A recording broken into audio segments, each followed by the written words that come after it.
आज तो खैर हवा चल रहा है, हल्का हवा जो है, बाहर ठंडा है। मैं बहुत बड़ा दुकान बहुत औंसता है इसमें।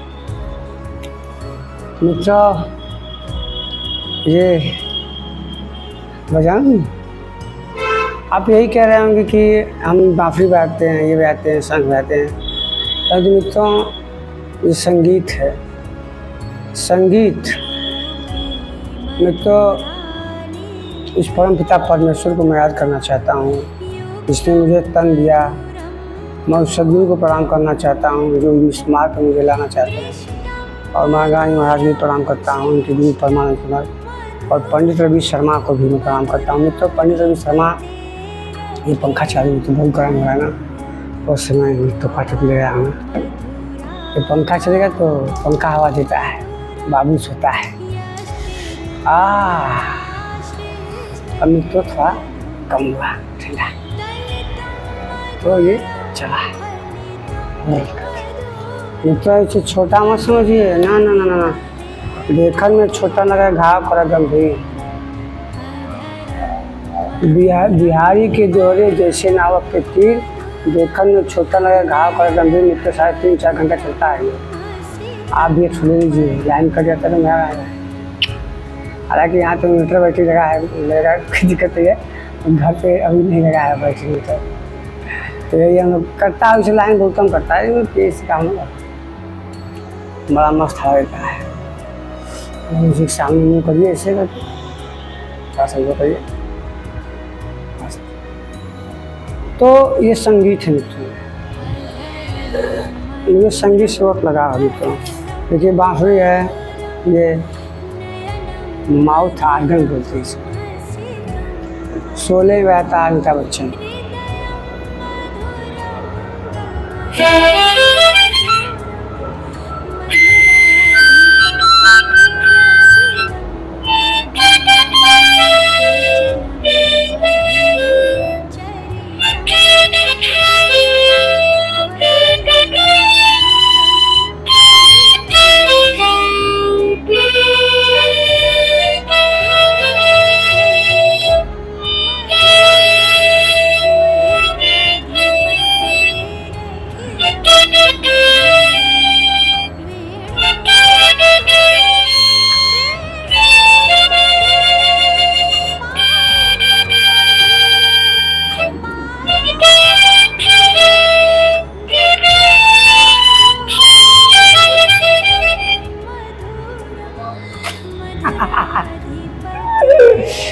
मित्रों संगीत से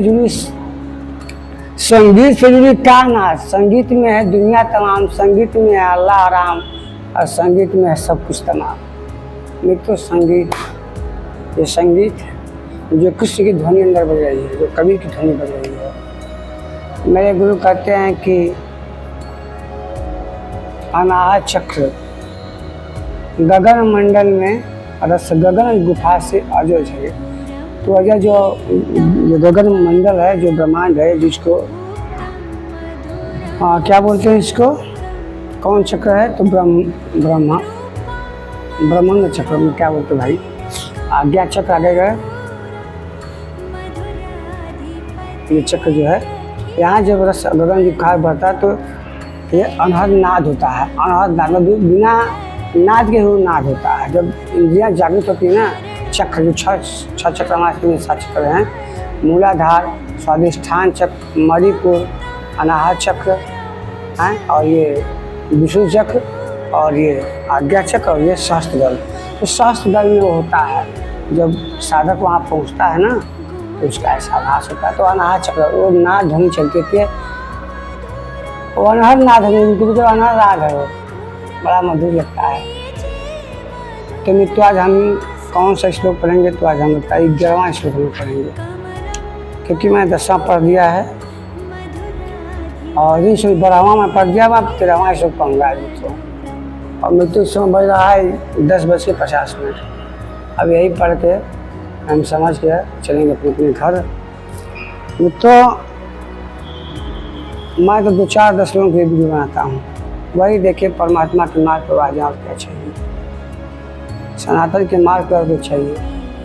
मैंने प्रेम के बारे में कई वीडियो बनाया था। प्रेम के बिना मित्र कुछ भी नहीं है। प्रेम है तो सब कुछ है। परमात्मा प्रेम में स्थित है। परमात्मा समर्पण में स्थित है। परमात्मा निस्वार्थ प्रेम में स्थित है। परमात्मा निष्काम में स्थित है। जो कर्मयोगी है, जो सभी भूतों में देखते उस परमात्मा को विस्तार को देखता है, वो परमात्मा भी उसको देखता है। मित्र, मैं सत्य बोलता हूँ। वो परमात्मा हमेशा को चिताता रहता है। आप कभी कुमार को नहीं जा सकते हैं, ऐसा मेरा मत है। ऐसा परमात्मा कहता है। परमात्मा अकर्ता है। वो कर्ता होते भी अकर्ता है। परंतु मैं बार बार कहता हूँ कि जो अकर्ता है, जो करते हुए कहता है कि मैं कुछ नहीं करता हूँ, मैं अकर्ता हूँ, तो उस अकर्ता से भी श्रेष्ठ वो करता है जो सब कुछ करते हुए अकर्ता बन के बैठा हुआ है। तो परमात्मा अकर्ता है, से श्रेष्ठ करता है।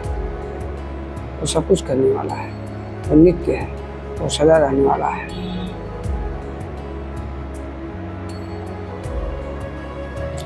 तो कृष्ण बता रहे हैं पहले पिछले श्लोक में, 12वां श्लोक में बता रहे हैं कि जो आसन हो बहुत ऊंचा नीचा न हो, अच्छा हो, बढ़िया से हिलना डुलना नहीं चाहिए और ध्यान में उस मंत्र का ही जाप करना चाहिए। ओम का नाम, ओम जाप करना चाहिए।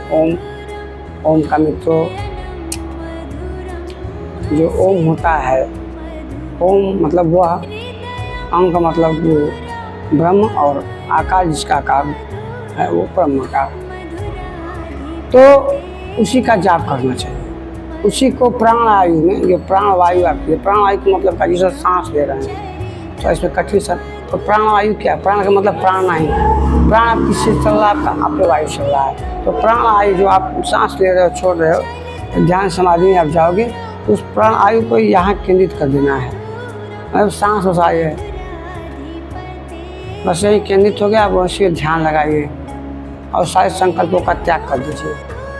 जो भी संकल्पों का त्याग कर, सकलेंद्रियों का त्याग कर दीजिए, सब कुछ मिल जाता है। बस वो चेतना, जो चेतना जिसको जप रहा है, जिस ओम का जाप कर रहा है, ओम परमात्मा नमः, तो उस ओम परमात्मा का जो जितना स्मरण कर रहा है, उस चेतना को भी आभास ना हो, मतलब उसका भी निरुद्ध हो जाए। जो चेतना इसका जाप कर रहा है, ओम नाम का जाप कर रहा है, तो जो चेतना की जो गति है, जो चेतना चैतन्य है, वो जो सोच रहा है, समझ रहा है, चिंतन कर रहा है, उस चेतना का भी निरोध होने के बाद जो चेतना भाई उसका भी निरोध हो जाए, वो भी विलुप्त हो जाए। बस ओम का वो जाप चलता है, तभी वो परमात्मा का साक्षात्कार होना संभव है। तभी उस परमात्मा को आप समझ पाएंगे। मतलब इस चेतना का भी निरुद्ध होना भी परमात्मा का आत्मा का भोजन में तो चेतना है। और चेतना क्या करती है? वो सब कुछ ग्रहण करती रहती है, चिंतन करती है ना।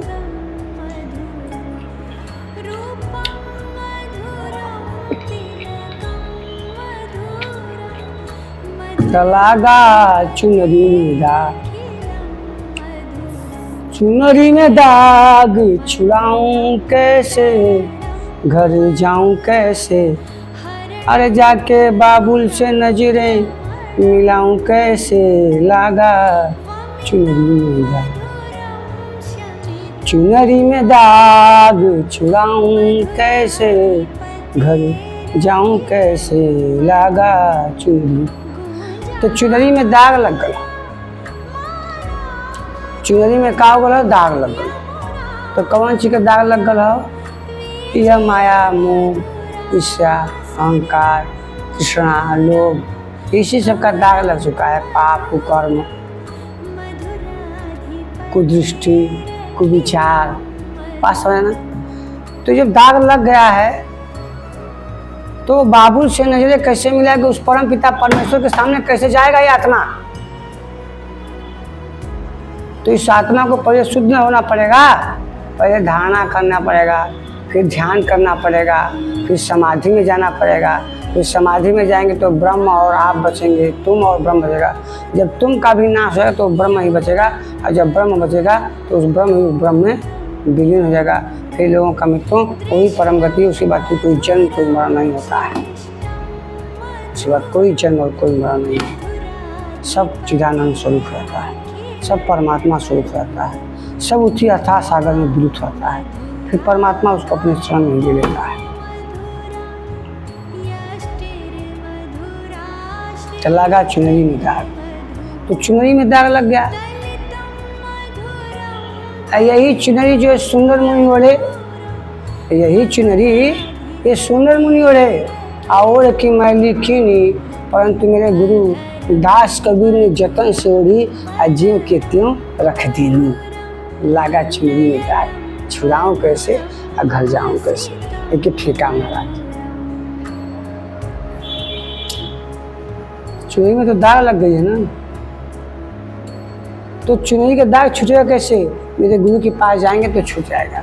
मेरे गुरु सदगुरु कवि के पास आएंगे, अग्रणी महाराज के पास जाएंगे, परमानंद के पास जाएंगे, और पंडित रवि शर्मा के पास जाएंगे। नहीं तो पंडित रवि शर्मा जी महाराज जो हैं वो अभी यहीं यूपी के रहने वाले हैं, परंतु 1 साल वहाँ उन्होंने, और 5 साल जो है मध्य प्रदेश का कोई गाँव है, उसी गाँव में रहे। वहीं नर्मदा तट के नदी के तट पर जो है अपना दिया बना के वहीं लोगों को प्रवचन, वो परम तत्व को जानते हैं मित्रों, परम ज्ञानी जाते हैं। मैं उनको पहले भी बहुत पता, मैं उनको बहुत पसंद करता हूँ। अब वहाँ सोचे कि साधु हैं, वो जोगी हैं, वो यहाँ से जोगी क्या होता है, जैसे बहता पानी रमता जोगी, रमता जोगी बहता पानी, जोगी ये जगह नहीं होता। जो सच्चा जोगी का वो तो हर जगह प्रवचन करेगा ना, लोगों को मार्ग से सतमार्ग पे लाएगा ना। तो इस समय उज्जैन में चले गए, आज मैं उनका पहला वीडियो देखा। ओम पंडित जी शर्मा जय। तो वो चले गए गुरु जी उज्जैन। अब कभी उनसे मुलाकात जरूर होगी मेरी, जब परमात्मा चाहेगा, जब सदगुरु मेरा चाहेगा, ये कभी चाहेंगे। अब कभी रहें तो मेरे पास से पूछिए। तो वो दाग कैसे छूटेगा? तो दाग छूटेगा मेरे गुरु के पास जाएंगे तब ना, सदगुरु के पास जाएंगे ना, तब दत्ते प्रणीत पाते परिप्रश्न सेवा उपदेक्षिंते ज्ञानम ज्ञान तरस। उस संतों के पास जाना पड़ेगा, उनका वंदना करना पड़ेगा, उनकी याचना करने, उनको पैरों को दबाना पड़ेगा, ब्रह्म मुहूर्त में खड़ा होकर से उनको प्रणाम करना पड़ेगा। उनको उठने से पहले आपको उठना है, उनको नमस्कार प्रणाम, तब गुरु प्रसन्न होकर वो ज्ञान की बात उससे कहेगा। अर्जुन भाई बात समझ लेता तो चुनरी में दाग के सदगुरु छुड़ा सकता है मेरे गुरु कभी, और किसी में दम नहीं। बोल दे रहा हूँ, जो सदगुरु का वही छुड़ा सकता है, बिना सदगुरु के मार्ग संभव नहीं। मंजिल पर पाना दूर, मंजिल दूर है लेकिन जाना जरूर है। गंगा जी दूर हैं परंतु जाना जरूर है। ए हो का हो माई जी की जय हो, गंगा जी दूर हैं जाना जरूर है। तो बिना गंगा में नहाए, गंगा में क्या नहाने कह सकता है? मन चंगा तक कठौती में गंगा। कबीरा मन निर्मल भया का जाए गंगा तीर, आगे आगे पीछे पीछे हरि फिरे, कहें कबीर कबीर। मित्रों मन को निर्मल करिए, मन के निर्मल होने से सब कुछ निर्मल रहता है। मन नहीं निर्मल है, नहाए धोए क्या हुए, जो मन मर न जाए, मीन कदा जल में बसे और धोए बास न जाए। मित्रों जो मछली होती है और सदा जल में होती है, परंतु उसको बाहर निकल वो महकने लगती है। उसी प्रकार आप भी अब नहाने से कोई फायदा कोई लाभ होने नहीं जब तक कि आपका मन निर्मल हो। मित्रों तो हम श्लोक इतना श्लोक पढ़ता हूँ। समं काय शिरो ग्रीवं धारयन् चलं स्थिर, संप्रेक्षय नासिकाग्रं स्वदीक्षान लोकयन्। कह रहे हैं महाराज जी कह रहे हैं, मतलब कृष्ण महाराज कह रहे हैं अर्जुन से, देखो बेटा अर्जुन, मेरे दोस्त मेरे भाई मेरे मित्रवा, कि शरीर को गर्दन में सीधा रखो, और सीधा रखने का सीधा ऐसे रखो, कहीं तुम्हारा गर्दन मुड़ना उड़ना नहीं चाहिए, समझे। आज जैसे कोई पटरी खड़ा कर देता है, जैसे मैंने बांसुरी खड़ा कर दिया यहाँ पे, ऐसे ऐसे ऐसे बांसुरी के समान से खड़ा जाओ, और ऐसे से हिलना नहीं चाहिए, और सीधा ऐसे प्राणवायु को यहाँ लाओ, और